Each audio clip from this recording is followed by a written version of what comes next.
Welcome back, everybody, to another episode of the Fearless Training Raw Knowledge podcast with myself, your host, as ever, Alex Connor, where we talk everything training, nutrition, and lifestyle collectively. And first up, I just want to say a thank you to all of you who have given me positive and constructive feedback regarding the Fearless Training United Academy.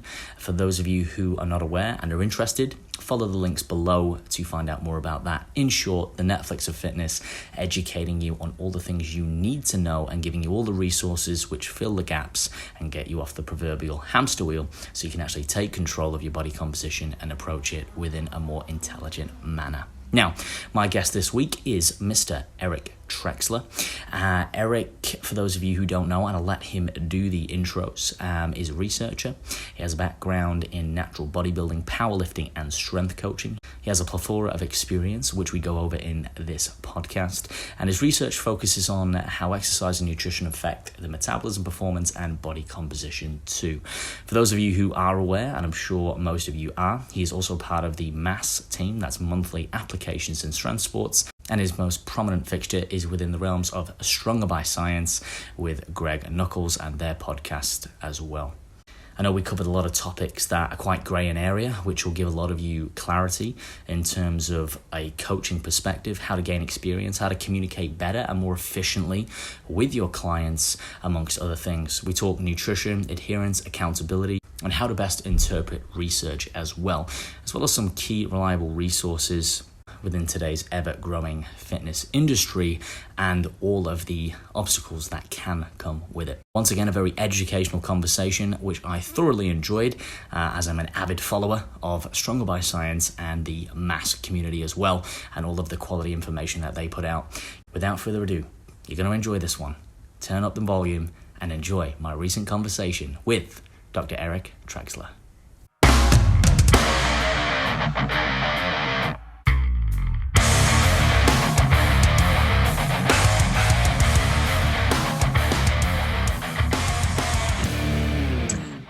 Okay, Eric, welcome to the Fearless Training Raw Knowledge podcast. I appreciate you being here. How are you today? I'm doing great. Thank you for having me. Absolute pleasure. Let's start off, as we always do, appropriately at the start. For people who may not be aware, I know some of the listeners will be. Can you give us a bit of a synopsis, who you are, what you do, and more importantly, why you do it? Yeah, well, let's start with the why. I've been extremely interested in fitness since I was about 12, and it became really clear there was no way I could do anything else. I'm just way too into it. I started lifting when I was 12. Very, very shortly after that, got really into nutrition, and it's just, as an athlete, got really into my own training and nutrition. The second I stopped competing, I started coaching, and I've been coaching people in some capacity since I was 18 years old.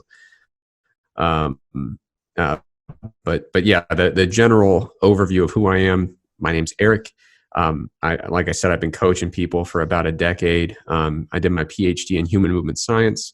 I'm a pro natural bodybuilder, and all throughout my PhD work, I did a lot of research studies looking at different exercise and nutrition interventions. Basically, what can we do with training and nutrition to help people perform better, lose fat, gain muscle, those types of things.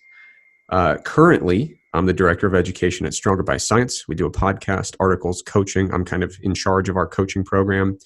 And I also write for MASS, which is a monthly research review. So every month we talk about, about 10 of the most interesting studies that came out that month that relate to training or nutrition.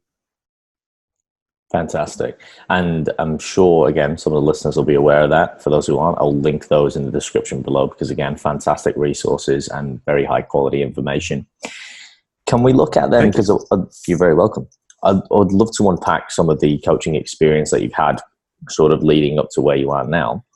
In the early days when you were coaching, what are some of the initial learnings or the biggest mistakes, if you like, or whatever you don't mind sharing, that you initially made, and how has that now affected your coaching and how you sort of grown it to where you are? And I know that's a bit of a big question, but maybe we can go through like a bit of a timeline. Maybe you started one-on-one, maybe you started online as well. I'm not quite sure, and how that's kind of evolved and some of the learnings that you've taken from that, please, Eric.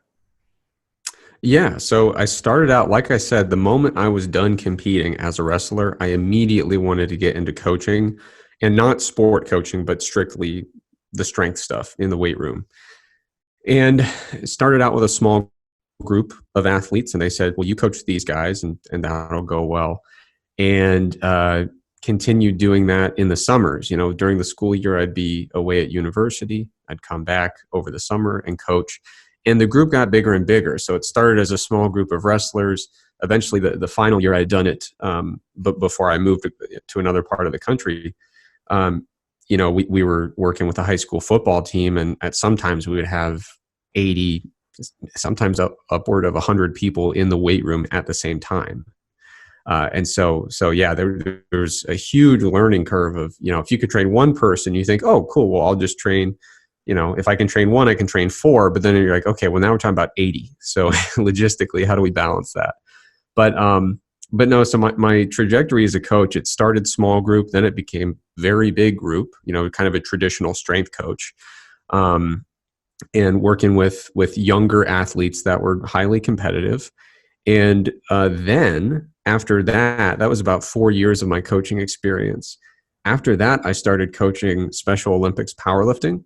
And so Special Olympics, all of the athletes will have some type of cognitive disability of some type. And so that was a really interesting coaching experience. I did that for about 6 years. And it was interesting because a lot of the athletes, like I said, will have some form of a cognitive impairment or disability of some type. And in many cases, some type of not always, but we did have a lot of athletes with some physical limitations in terms of what they could do as a power lifter. And so, you know, that really made me increase my skill set as a coach in terms of, you know, we had athletes, for example, who didn't communicate. You know, they were very, you know, we had athletes who were on the autism spectrum and did not verbally communicate, didn't typically make eye contact much, and would not respond to directives. And so you can imagine trying to clean up a deadlift technique for an athlete who, when you speak to them, doesn't really communicate back verbally or non-verbally.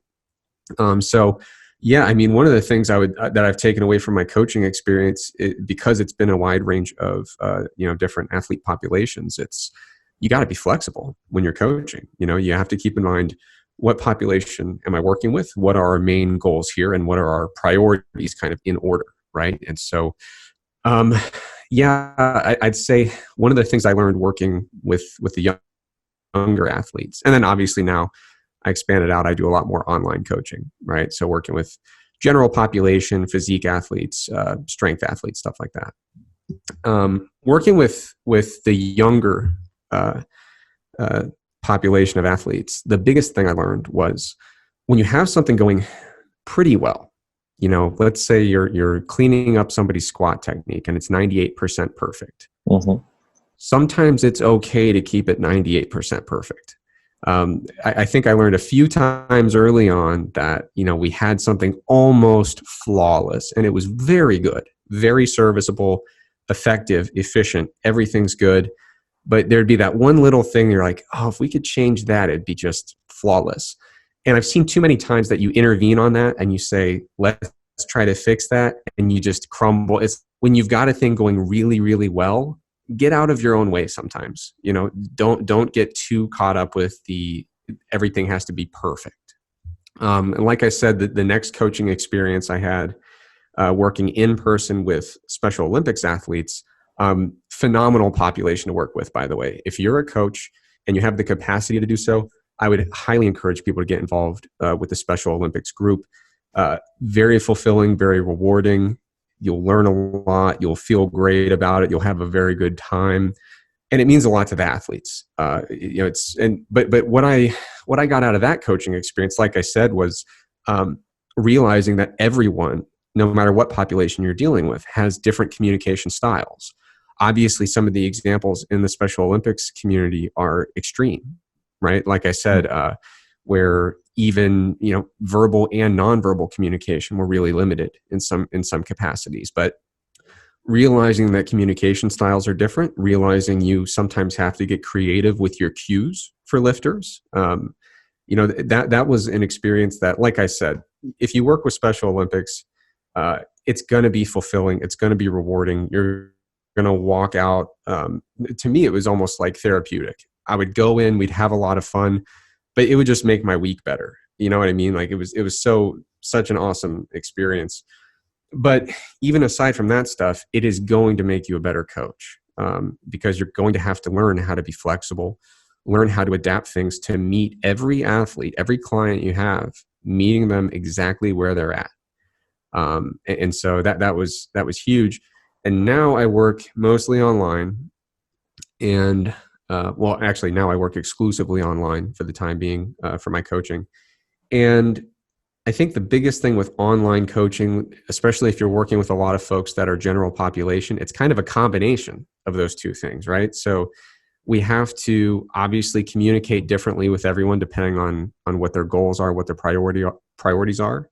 I've got some clients that want to know every detail, and they are really particular about their training, and they want to know the why, and so that communication style is different compared to someone, I have clients who hire me because they say, Eric, I've hired you because I don't want to think anymore.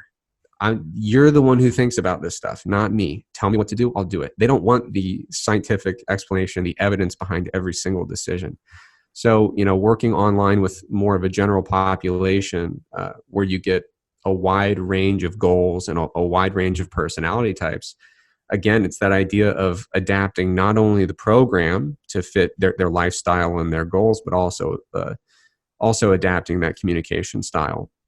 And then obviously, as anyone knows who's done a little bit of in-person stuff and a little bit of online stuff, there are additional challenges of how do I deal with monitoring lifting technique if I'm not there? How do I logistically manage that in a remote coaching situation online? How do I know that my communication is going to be thorough enough and clear enough that I can leave you a message, not have a back and forth conversation, and trust that the message really got through? And how am I going to make sure that, the input that I'm giving is making sense, resonating, and actually getting implemented? So yeah, I guess in a nutshell, a lot of different coaching experiences in very different settings, very different populations. All of the coaching experience is very rewarding, but all of them bringing their own set of challenges for sure. Yeah, and I think some great key points that you mentioned, Eric. And I know you place a lot of emphasis on communication based on what I've learned and what I can identify. And I think that is an area, as you said, where if you work within different niches, you get hands-on experience online, it does create a more well-rounded experience. And as a coach, you do have to be more dynamic. A bit of a sidestep question before I sort of unpack that a little bit more, because there's a couple of areas I'd like to explore with you there. What is your thoughts on online coaches who have never had one-on-one experience or very little? Do you think you can still gain that same communication and achieve the same sort of results and caliber of quality? Or do you think this is a stepping stone that really you can't overcome unless you get one-on-one for a adequate amount of time, in the field, if you like, on the tools, as we say? It's a really good question. And the one thing I never want to become is the grumpy old person who says everyone needs to follow my path and do it my way because it's the only way to do it. And so to answer your question, I would say if a person came up to me, let's say they were me 12 years ago, right? So some 16-year-old who says, I know I want to work in fitness. Eric, do you think I should get in-person training experience, even if I plan to eventually work entirely online? I would say it's only going to benefit you. And I do believe it's a useful benefit. So I do believe it's worth the time investment and worth the effort to develop some degree of in-person coaching experience. You don't have to do it for 20 years. You don't have to do it with, You don't have to go coach 100 athletes at the same time in the same weight room. You can just have a handful of clients, even if it's just for volunteer stuff, just a couple buddies who want to work on some fitness goals. And you say, well, this will be good for me to try out some cues and try troubleshooting things on the spot. And I do think that there is a lot of carryover, and I think you build up some useful skills in that process. However, again, I don't want to be the person who says, you got to do it my way. I am 100% sure there are online coaches out there who kind of circumvented that step and went straight from not coaching to online coaching, didn't do the in-person stuff. I have no doubt that you could do that effectively. So I wouldn't say it's a mandatory prerequisite, but I'd say it's going to be a really nice lesson. You're going to learn some really valuable stuff in the process. Mm-hmm. No, for sure. I appreciate it. To segue from that then and to explore more communication, what are some of the systems and processes, especially now online, that you have used or utilize now that help you aid that communication? For example, using tools like this. We're having a Zoom call right now. You're in one part of the world. I'm in another. I can see you. You can see me. It's great for that sort of, you can see my body language. Do you use phone call? Do you have your own spreadsheets? And is it different for different clients? Like you said before, you have some clients who want to really know the nitty gritty. You have some clients who don't. Are you flexible in that approach too? Or have you found there are certain mediums that always are generally better for communicating that information in a concise way? Yeah, that's a good question. I do want to point out before I answer the irony. I'm an awful communicator in my personal life. Like I've always struggled communicating with people. Mm-hmm. And so it's funny to think that I'm on a podcast saying, well, here's how you communicate effectively, because I suck in like interpersonal situations communicating well. But as a coach, it's one of the skills you have to learn. And it's pretty domain specific. Like I still kind of suck at communicating in my day-to-day life, but in the coaching aspect of my life, I think I've developed really good systems to communicate well. I am flexible about it, but one of the things that kills me about coaches that work online is when it comes to communicating, I think a lot of people never actually ask their clients how things are going, which you would think like that's not good advice. Surely everyone's doing that, but they're not. And so a lot of times my clients will tell me, Eric, you ask me for feedback really frequently. That's pretty strange. I just don't understand how these coaches are out there coaching and never getting feedback, never asking for it. So like before I design a new training block for my clients, almost all the time I'm going to ask them in our next block of training, what are your priorities for the next 8 weeks? Like, or however long it's going to be. What did you like about our last block? What did you dislike? Is there anything you specifically want to implement as we move forward? Like I do these periodic check-ins, and I kind of do everything within a shared folder that we both have access to online. So I use documents. I use a weekly check-in system via questionnaire. And again, on the questionnaire, the last question every single week is, how are things going? Like, how do you feel about your progress? And so I ask for a lot of feedback. And I think that's a big part of the communication as a coach, is not how effectively you talk at people, but how effectively you actually get a sense of how they're feeling, what their challenges are, what their barriers are. So I do a weekly check-in system. I use that shared folder with all sorts of different, we use documents in there. We use videos. The way I respond to weekly check-ins is typically via audio. I try to minimize our written communication as much as possible because, like I said, I'm naturally a bad communicator. If the only communication I had with my clients was written, they would always think that I was very stern and not particularly pleasant to interact with. It's just the way I type. I don't know how to do it, like how to type and just like have a laid back kind of tone to it. Maybe it's years of scientific academic writing have just turned me into like an emotionless statue of a writer. But so what I do is I bring out the microphone and I talk to them. And I think it conveys a lot more tone, a lot more stuff that goes beyond the actual words in what you're saying. So I try to eliminate written communication as much as I can. Now, one of the logistical hurdles that a lot of coaches have. So like for me, I've had clients throughout the years, or especially the last year when I really ramped up my online coaching, clients in all different time zones. I mean, literally spanning the globe. And so if you're going to set up a Skype call for every client every X number of days or weeks, logistically, that's going to be very hard to do. And so what I try to do is, as much as possible, use communication where we don't have to be there at exactly the same time. You can leave me a message. I'll respond to the message. We can access that stuff when it's not 4 a.m. where we live, you know?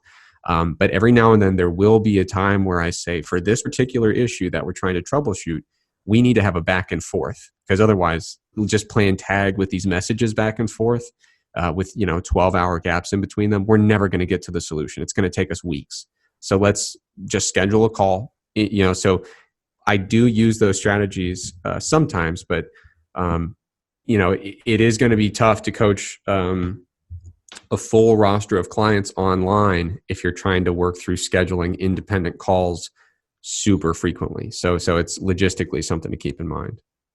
Yeah, no, I find that really helpful, and that's something I always ask from my personal perspective as well, because I'm always trying to gain information. And I think to kind of add on to some of the things you said there, Eric, is especially even still now, I'm always asking even some of the mentors and strength coaches that work locally who are very good at what they do. I've often found I have a tendency to overthink things, where it's like, oh, like yourself, I ask for a lot of feedback, and I think without working out of my scope, addressing someone's lifestyle, and hey, just like, how are you going? And then people go, oh, nutrition training. It's like, no, just like, forget that for a sec. Just how are you? Right. And what I've found is that whatever is happening in their lifestyle is a direct correlation to their success and their adherence within training and nutrition. Because again, if they're generally having a shit week, they're either really, really motivated or they're really off the plan. But even if it's verbal, even if they just say, hey, you know what, like, I wasn't well this week, or, I crashed my car and I got a new car. Like, if you acknowledge it and then they say it, sometimes you can be like, hey, like, I can't click my fingers and change it, but we've acknowledged it. And then we can go, oh, okay, cool. That's not great, but all right. How's that affect your training? Okay, you're going to motivate, you're going to get a new car next week, or, maybe I can get the gym one day. And you're like, hey, yeah, it's okay. That's why we have these flexible schedules. So I think that's really good to acknowledge. And I think, again, that's where a lot of coaches perhaps have blinkers on, and it's just always about training and nutrition. And sometimes it's just good to ask, again, without getting into things out of your scope, just how's life going? So I think that's a great point there. In terms of, using different mediums, again, coming back to perhaps flexibility and being able to be dynamic and adaptable, because recently, I'll use an example, I've started doing text check-ins with certain clients. So I take my checklist and I've compiled into a text format, and I asked my clients, I said, out of interest, what do you prefer? And a lot of them were like, I actually prefer the text and I like the voice messages. So I think you're right. I, like yourself, I'm not the best at typing. I'm better at speaking. And I think sometimes being able to deliver that and then working with the client, asking them what they like, super simple. So I just want to really underline that. I guess that first point is like, ask your clients, how's it going? How can you help them? Sounds really, really simple. But once again, I think a lot of the time we're overthinking and overlooking sometimes the basics. I guess that's some way of putting it. Yeah. And if I could comment on that, the thing that's funny about it is, if you're to tell me, you've got a client and they just broke up with a significant other, or they just had a death in the family, or things are going horribly in their work life, who in their right mind would say, oh, I'm sure that's not going to affect our training or nutrition at all? Of course it is.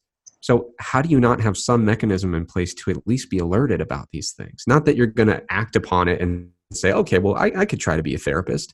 No, but I mean, if you can't contextualize what you're seeing in the more specific feedback, I mean, you're completely lost in terms of trying to troubleshoot things. So it is one of those things. And another thing that seems obvious, but when you notice a client is getting really stale in their workouts and they're just not enjoying it, how in the world did you think you were just going to guess what kind of workouts they were going to enjoy, what kind of programming they would enjoy, if you never bothered to check in and say, what are your current priorities in terms of training? What are you enjoying? What are you not enjoying? If you're not asking for this feedback, a lot of people aren't going to volunteer it.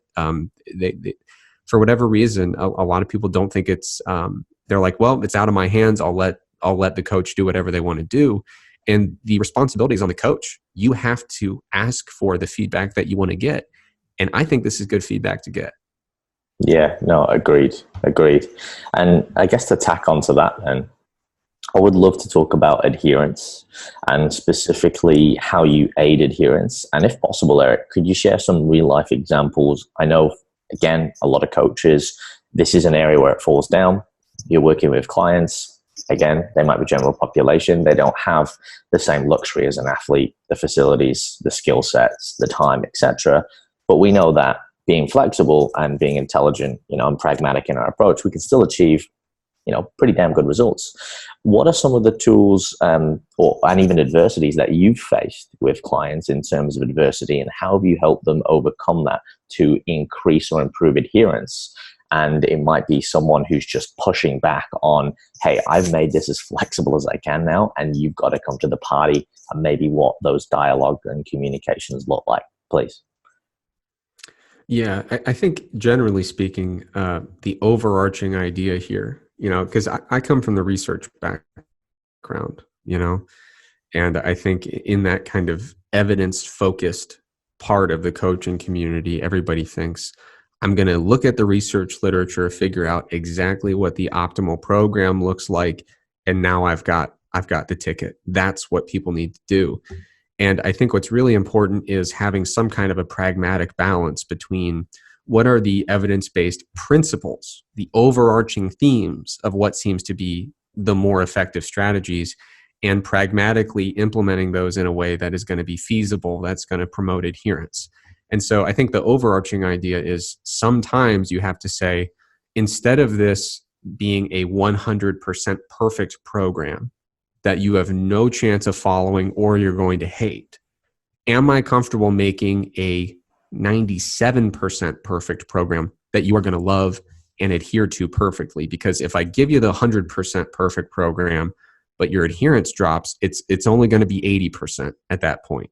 But if we can actually implement the program that makes little tiny sacrifices, almost negligible in most cases, but we're going to love it and we're going to adhere better, the result's going to be better, right? So, it's an idea of obviously always staying within your evidence-based big picture ideas about what are effective ways to approach these topics. But you have to have that little sense of, pragmatically speaking, how are we going to make this applicable and practical and accessible so that it's actually going to get done? So having that flexibility is big. And, everybody, I think the biggest thing when you have adherence issues is getting to the root of, well, why aren't we having good adherence? And not in it's about genuinely being open and flexible and trying to really empathize with what is our barrier or our challenge here. And so based on what the source is, that's going to dictate your strategy for getting around it, and just to run through some of the big ones that you see time and time again. Some people, it's the long training session that they're like, I can't be in the gym that long. It's too many exercises, too many sets, whatever. And you say, okay, well, let's adjust the training split. Like the way I put it initially, I thought was perfect, but can we do 98% perfect and tweak that training split a little bit, make the session shorter? Can we make that work? Almost always the answer is yes. Could go the other way. People could say, my big barrier is that I live 25 minutes from my gym.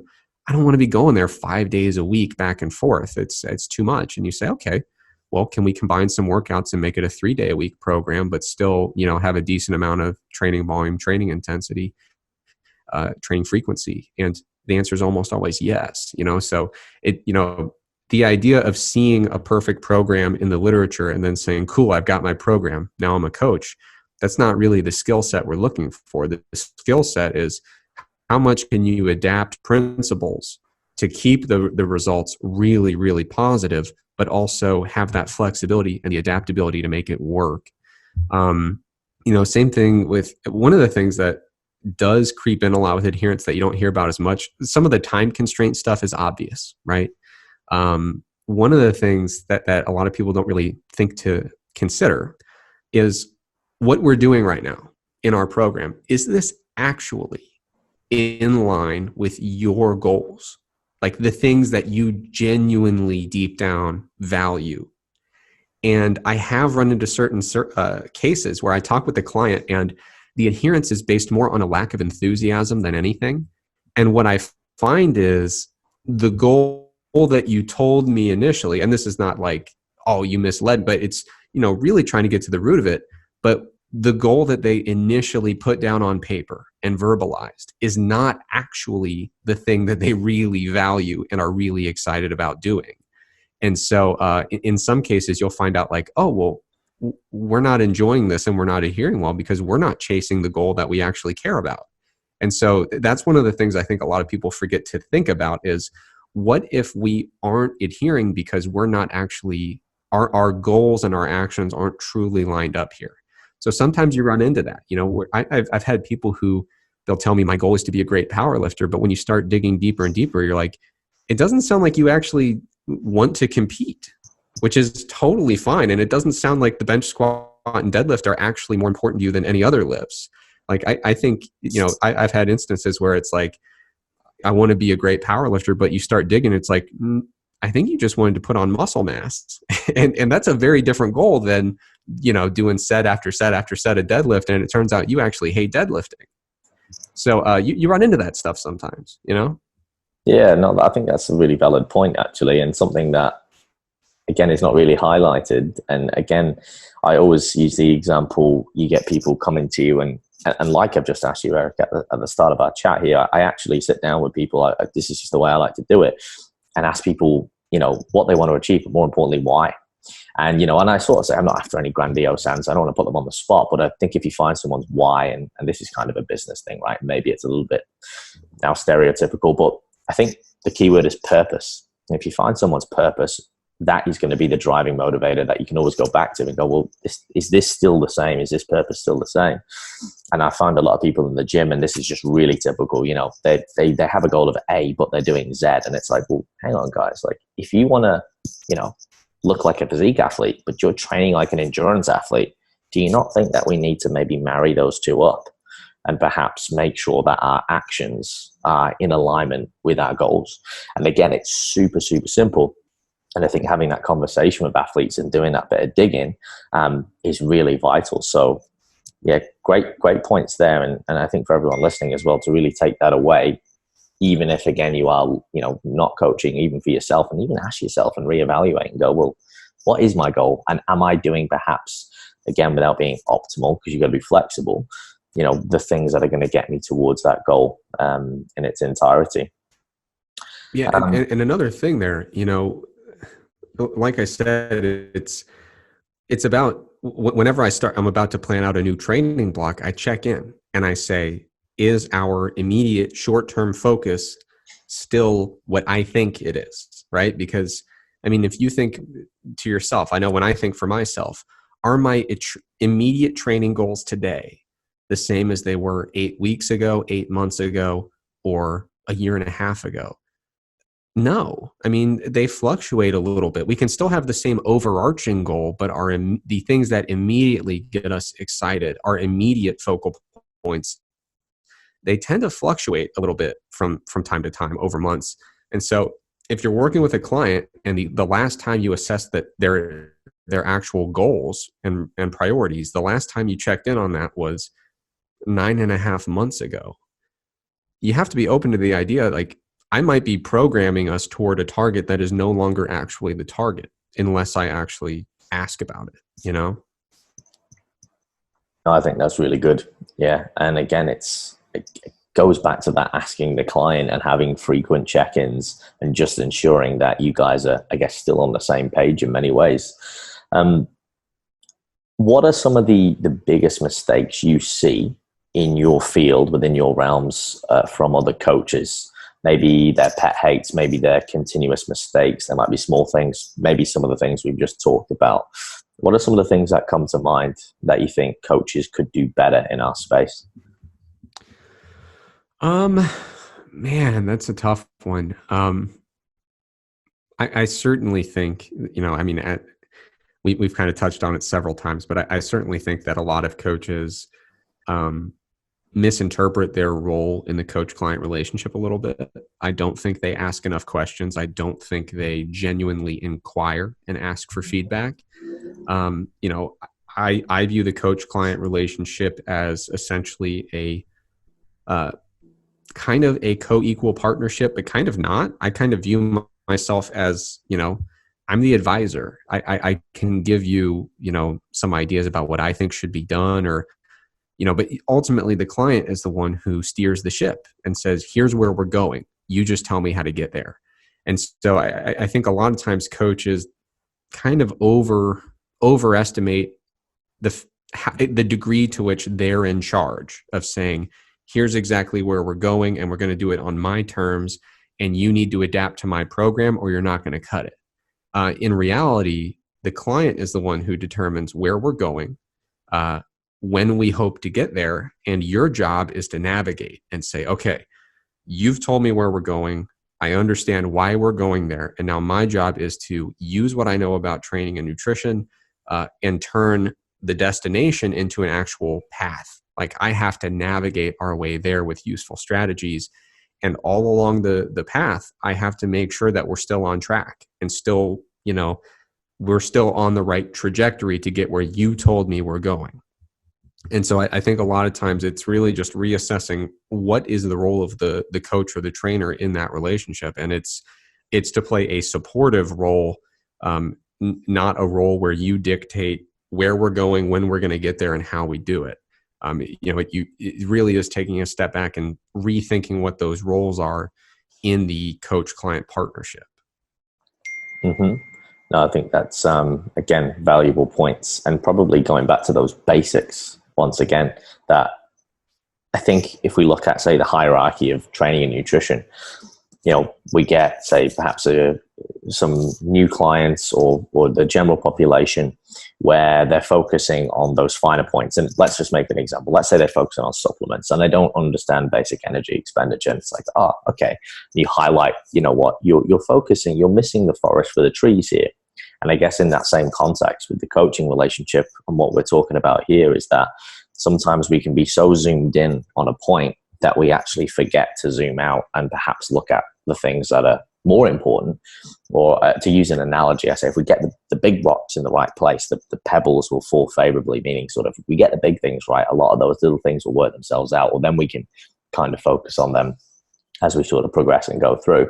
So I think that's a really valuable point within the coaching realms as well.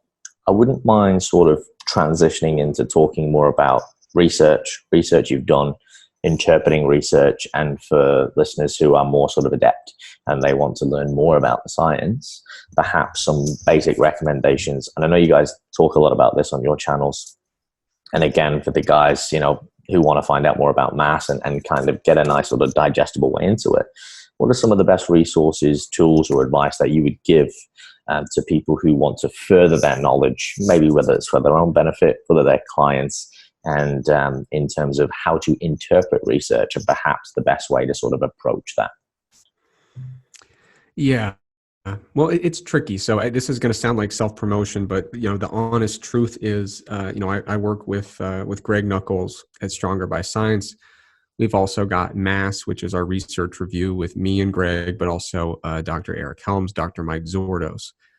And we make the content that we think is going to be most useful and most interesting. And so a lot of our content is basically one of two things. We talk a lot about, us looking at the research and kind of turning it into practical advice, kind of decoding some of the research and laying out, what does this mean? What do we do with this information? And then we also talk a little bit about the process of how you do that. In the future, I would like to talk more about how to do it. But I think one of the challenging things with research interpretation is I'm better at it now than I was 4 years ago. And 4 years from now, I'm going to be way better than I am today. It's kind of a process where you build a skill set, you build understanding. And one of the challenging things is it's hard to get caught up to speed with kind of the baseline skill set of how do we really read through this stuff and make sense of it? And the other thing is there's a time element where, the only way to get really good at it, in my opinion, trying to really get to the bottom of a new research paper and truly understand what it means and what we can do with it. I think the best way to do that is you have to do it, and then you have to talk with other people who do it, and hopefully people that are smarter than you or better than you at this, and figure out, oh man, I missed a really important thing in that paper. And a million of those little lessons where you go, oh, I should have caught that. Oh, I should have picked up on that. I should have noticed that. Basically, as you practice the skill for many years, you collect a bag of about 30,000 mistakes. And it grows and it grows and it grows. But at least the ones in the bag that you've collected, you're not going to make those ones again. And so eventually, the idea of being good at it is basically you've already made all the mistakes at least once. And so now you've learned from them. So there is a component where it kind of just means you should dive in. You should try to consume this stuff and make sense of it and build the skill set. But with the understanding, you're going to miss things at first. Now, the general idea, if you're just getting into it and you're like, okay, I think this research stuff is important. Why should I read it and how should I get started? The reason that we care about it is because it's our best hope of making objective observations that apply to the typical person, right? When our only source of information is the things we're observing in our own day-to-day training or the training of our clients, we can talk ourselves into some observations that aren't really there. Our subjective biases with which we view information can really distort our understanding of what we're observing. So the objectivity of well-done research is extremely valuable, which is why we would bother going in and trying to glean some information from research. In terms of how to do it, like I said, it's a skill. You build it up over time. Starting out with review papers is a nice idea. So a narrative review paper will basically summarize a lot of literature. In many cases, the way they summarize it will kind of talk you through their process of saying, here's a study, here's what I took away from it as the author. And hopefully the author presumably has some experience with research interpretation. So you kind of start building up a skill set of how they view and interpret these research studies. Sometimes online, you'll see two very well-informed people who are quite experienced, arguing about their interpretations of the same study. Just observing those arguments can be quite instructive, quite informative, because you can say, oh, these two people are not only disagreeing about the same thing in front of their eyes, but they're going to walk you through their thought process and how they arrived at their conclusion. But basically, just diving in, looking at these studies and observing what you took away from it, what other people took away from it, it's a skill set that you build over time. And in my opinion, the final step of that skill set, at first it's just like the general concept of how research works. What does a study look like? Why do we do randomization and control groups and placebos and all that stuff? That's kind of the baseline stuff that you can get up to speed with pretty quick. I think the final step is mastering statistical analysis. And if getting to that stage, the only reason I have any skill set in it whatsoever is because I took a lot of coursework on it in grad school. I took master's level stat work and then additional extra stuff during my PhD because I liked it. Luckily, there are a lot of courses online that kind of can help you build that skill set, but honestly, it's kind of a niche thing that I think is it takes a pretty dedicated effort if you decide that you want to go from kind of cursory level taking some key takeaway stuff from research, which as a practitioner, as long as the researchers are doing it well, you can get a lot from that. But that final step up of saying, now I want to make sure that I'm keeping the researchers honest and saying, no, your results are not actually what you think they are. That I'm not going to sugarcoat it. That's a step of kind of self-guided education that you probably want to jump into a formal course on it. And there are formal courses online for people who want to make that step. I think one of the reasons that we do mass every month, honestly, is because that's kind of a lot to ask of people. Is, oh, you're a personal trainer, you're a strength coach, or you're just really into training yourself. How would you like to become an amateur statistician? That's kind of a huge time and effort investment to be able to kind of decode some of these studies. And so that's why I think we're like, well, we had to learn this crap anyway in grad school. We might as well serve that purpose of trying to find the most important studies, taking that step, making sure the researchers are analyzing their own data well, boiling that down into useful takeaways. And so that really is why, we've got a podcast that we do every couple of weeks at Stronger by Science. It's usually like 2 or 3 hours long because we talk through some of these details. And, I think it's really valuable for people to dig into the research, but I also think there's kind of a responsibility if you do have a skill set in statistics. We need some group of people to be kind of watching over this research as it happens, making sure that everything seems to make sense and line up well. And I'd like to think that we do a somewhat okay job of filling that role. Yeah, there's it's something that you've got to be, I think if you're going to go to that level, as you said, Eric, you've got to have some sort of passion and interest and dedication, because I know for myself and a lot of people, it's a bit of a minefield, or it can be very overwhelming. And you get that sort of, what does this segment mean? And how do I interpret this? And is this right? And again, perhaps even learning just to, when you look at research, not taking everything for gospel. I think that's probably one of the biggest mistakes. People read something and they, it's published by this person, this journal, it's got to be right. It's like, well, I think you should always take everything with a grain of salt. And look at it, from that third perspective. And then maybe you've applied it, right? Maybe it's something that you've done, well, yeah, you know what, that has worked for me, or has worked for in a real life setting. Or, I know nothing about this. Perhaps let me look at a few other papers on that. And I think you guys do a great job of that on whether it's with Mass, Stronger by Science. And I think it's nice to have that option, especially for myself. Statistics are something that don't necessarily get my blood boiling. And I do find it quite, challenging. But I think at the same time, not being ignorant to it and still making some sort of effort, because I am passionate about, health and fitness and wellness and helping people, but perhaps I have a different niche or a different interest. And like a lot of people, being able to still access these resources and go, well, I'm still kind of getting my fix. I'm still kind of in the loop, but I've got, other practitioners who I rely upon who are distilling the information into more bite-sized and absorbable pieces. So I think it's a really good resource, and something I'm always recommending to people who want to go that little bit extra step. And I think personally, everyone should be subscribed to Mass that is in, the strength world or our coaches.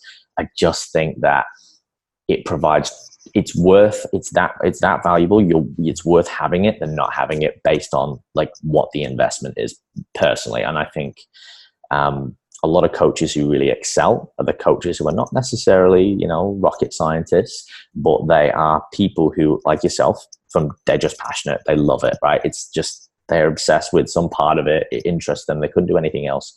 And they're constantly trying to upskill in some way, shape, or form. It might not be perfect, but they're trying to make that investment. So I think, thank you for kind of elaborating on the research there and giving a bit of context. I think it does kind of confuse a lot of people. I do want to highlight, you made a really, really good point, something that whenever I start rambling on about research, I often forget to mention this. One of the things you're going to notice when you look at the authors of Mass, it's, me, Greg, the other Eric, the less important Eric, and Mike. And we do this stuff. We lift, we coach people. We are very much interested in the applied aspects. And you're never going to hear any one of us say, forget about what you learned in the trenches. Forget about what you observed as a coach. None of that matters. Research is the only thing that matters. You're never going to hear that out of our mouths.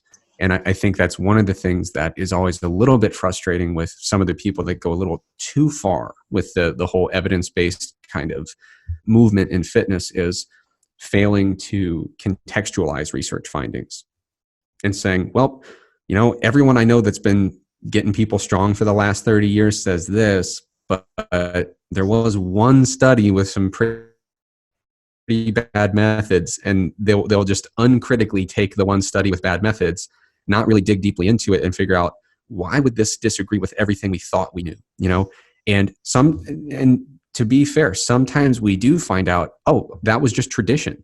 it actually doesn't really matter that much. All the stuff that we used to think was important, we've got some really good research on the topic. It was just tradition. It was kind of mythology that we've applied. And certainly it doesn't hurt. Everybody's doing fine with it, but you probably don't need it.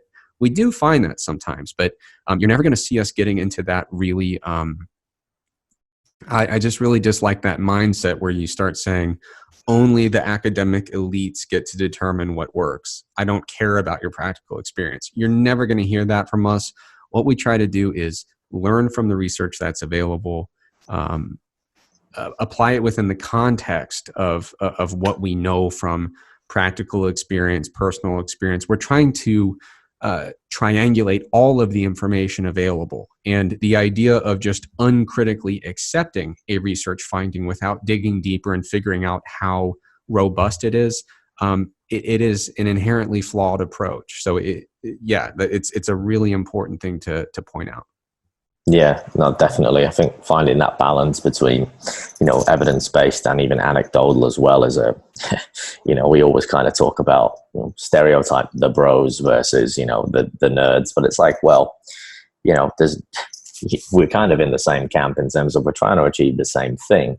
And I think, again, it's just knowing when to have that balance and knowing when, well, the literature says this, but I know this has worked for me. This has worked for clients. Well, if it works, right? I think when I was chatting to Cliff Wilson, we talked a lot about like the evidence-based versus the anecdotal.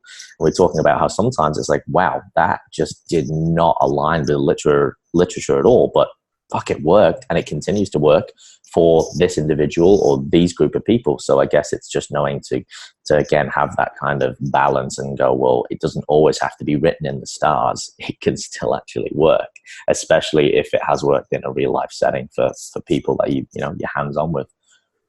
Yeah, and I think the most constructive way to view that, every now and then we do have these topics where the research appears to be at odds with what our eyes are telling us and things that we believe we know to be true.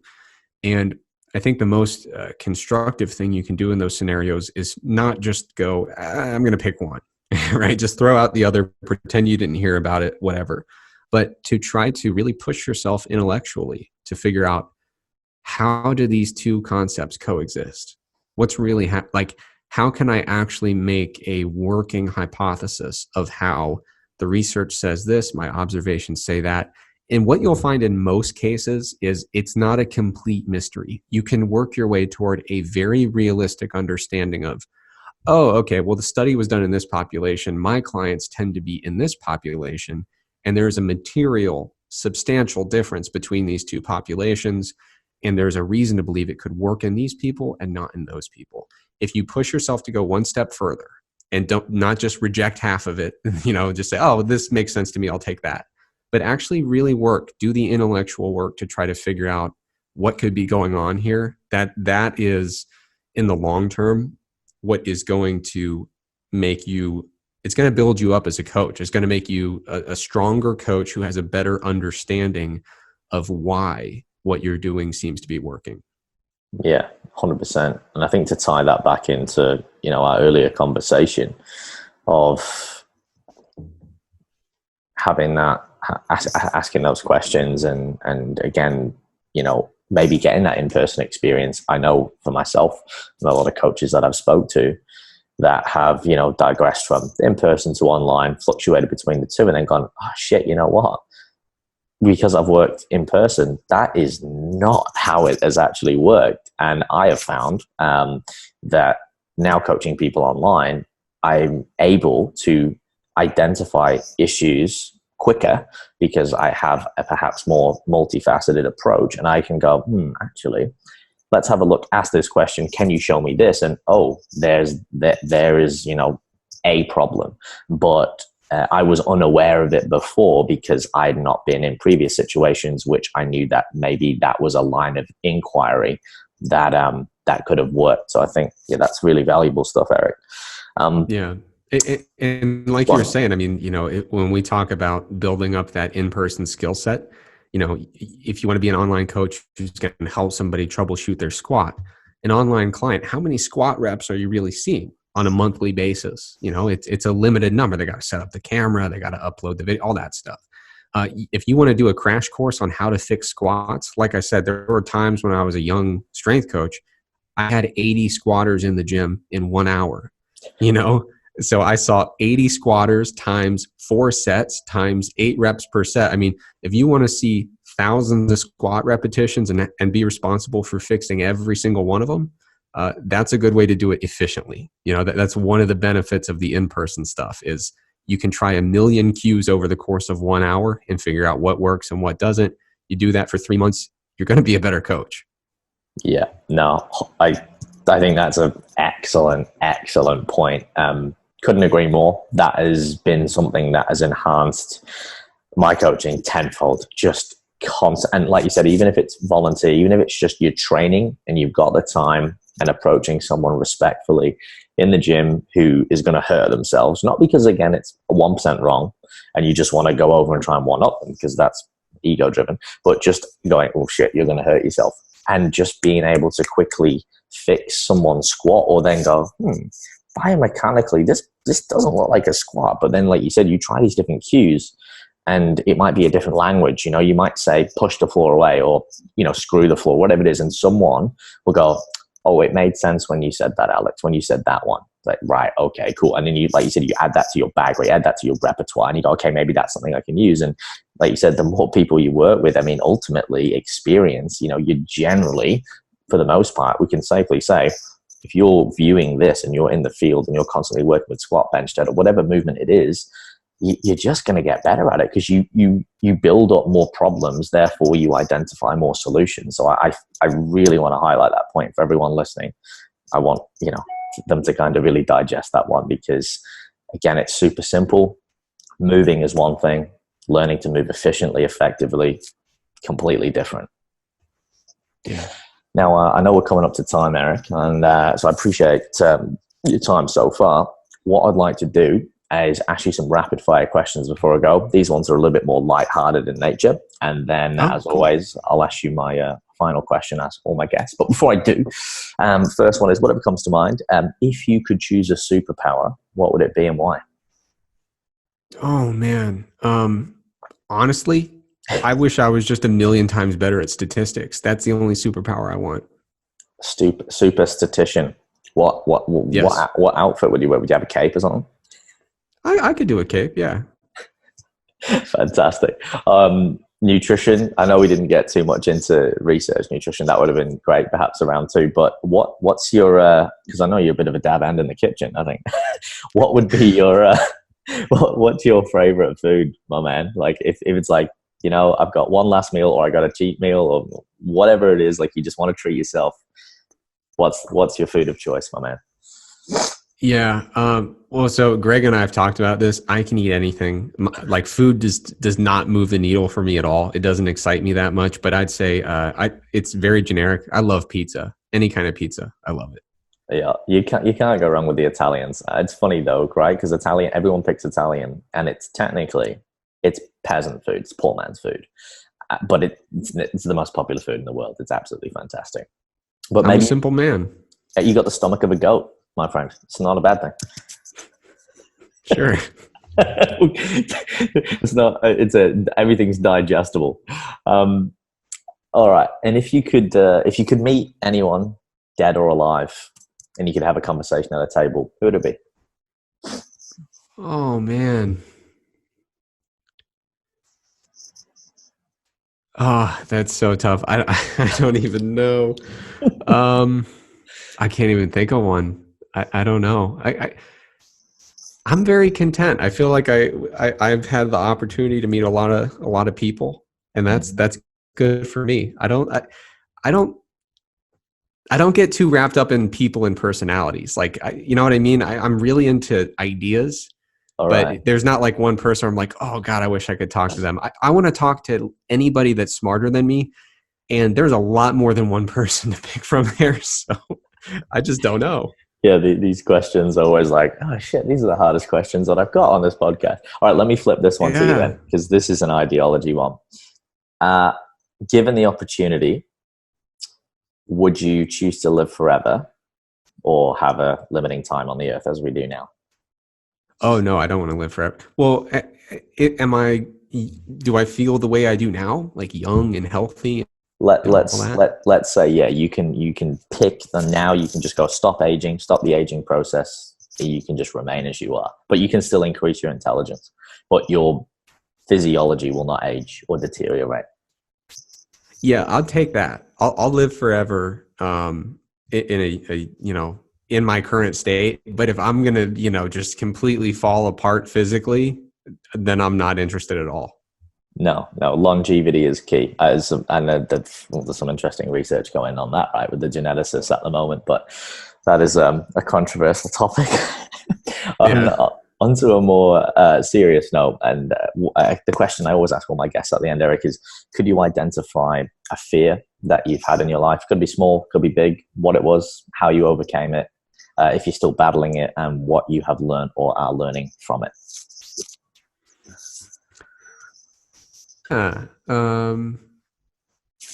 think one of my big fears, honestly, is I'm going to be very candid here. I'm very susceptible to self-doubt. I think a lot of people in the academic space especially get a little bit of imposter syndrome, where you think everyone around here deserves to be here and is smart enough to be here, but I'm not. They all are, but I somehow snuck my way in. And it goes beyond the academic space, but just that kind of creeping sense of self-doubt, I think, has always been something that's been there. I'm the kind of person that over prepares for everything, just to make sure, I really don't want to screw this up because I don't think I'm good enough to do this, but I'll give it a shot. So that's something that's just always been there. It's almost to the point where it's more of a personality trait than a fear. It's just being overly cautious and triple and quadruple checking everything because of that kind of self-doubt aspect. And one of the things that I think helped a lot was trying a lot of stuff and failing miserably, and then realizing that even when I failed miserably, it wasn't so bad. But more importantly, more often than not, you don't fail miserably. It's usually fine. So part of it is just out of necessity, trying things, doing it, and realizing, okay, I think I can handle this stuff. But yeah, I mean, the first time I spoke publicly, for example, I was pretty nervous about doing it. It went very poorly. It was so bad. But I've literally only had one public talk that went disastrously poorly, and it was that first one. And I immediately realized, oh, well, they didn't run me out of the room. They just were kind of bored, and I learned what made it boring, and I built up from there. I just fixed it. And so, yeah, I think the biggest fear is just that general idea of what if I'm not cut out to do this? What if I'm not good enough? And the only way to work through it is to take the plunge. And part of it is just forcing yourself to accept doing things you're not sure if you're ready for, but just doing it. And another part is just caring less, So, one of the things that helps is I remember I was giving a talk. It was kind of recent, and it was by far the biggest room I've ever talked to. And one of the things that kind of helped me relax was what if every person in this room thinks I'm very stupid? It wouldn't tangibly affect my life in any way. I'd still be fine. There'd just be about 600 extra people that happen to think I'm stupid if they remember my name after today, and they probably won't. So that would be my long-winded answer. No, it's great, and I thank you for sharing. I appreciate it. And I think a lot of people can empathize with that. I know I certainly can. It seems to be and I've said this before, it seems to be such a common trait amongst people who have achieved a level of success within whatever realms. And I think that is part of the reason why you continue, and like many other practitioners, to do so well, is because you have this underlying, I'm not good enough. I've got to constantly over prepare and do more. And by doing that calibration needle is you're putting yourself actually above and beyond, which is necessarily, not a bad thing. It's a good thing. But then at the same time, I think it's good that you added that bit on the end where you reframe it and sometimes rationalize those fears and you go, well, hang on a minute, people are human just like me, and what if people do think this, and what's the worst that can actually happen? It's never that bad.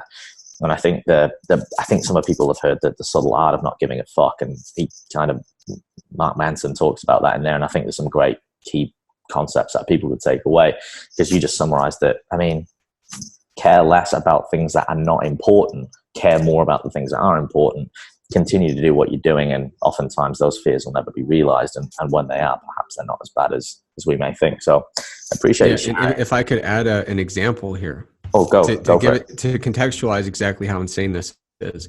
So I decided that I wasn't going to start coaching people for physique purposes. I said I would never take a client until I got my PhD, turned pro myself by coaching myself, and did my own original research project on physique athletes to better understand them. That's crazy. That like, but that's an idea of, I was like, I'm not going to be ready to do it until I do that.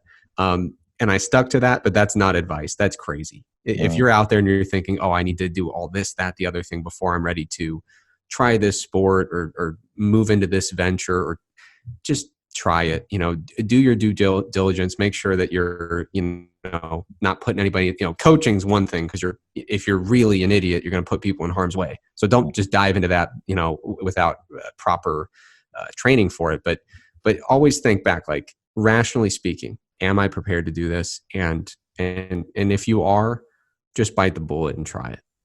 Yeah, no, I think that's a really, really appropriate way to finish up the podcast. And, oftentimes it's just a case of just doing it, as long as, like you said, you've got some sort of prerequisite and experience. But sometimes we hold ourselves to a caliber where it's not reasonable at all. And by the time you get there, you're like, wow, I could have had all of this coaching experience because I was trying to be so perfect.